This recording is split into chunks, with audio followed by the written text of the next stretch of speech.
Futuristic mecha design yang terbaru dari Nubia Neo 3 5G.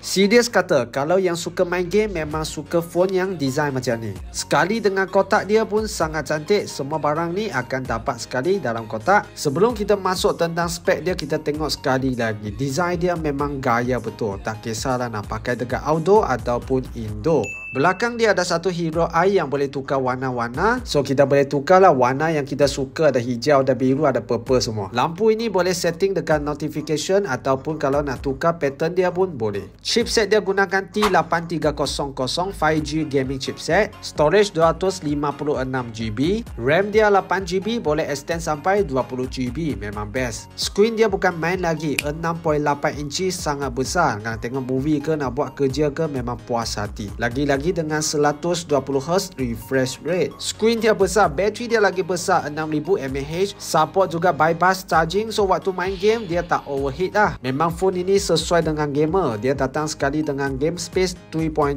Display dia memang cantik lah, tapi banyak info dan kita boleh setting semua dekat dalam sini. Betul-betul design untuk gaming. Ada dua gaming shoulder triggers, boleh jadi button tambahan untuk kita main game. Nampak tak saya tekan dekat sini, memang ada button tambahan. Dan yang penting dia boleh tukar posisi lagi dalam game. Yang kaki gaming memang suka sangat. Dan juga waktu main game, mata dekat belakang akan menyala.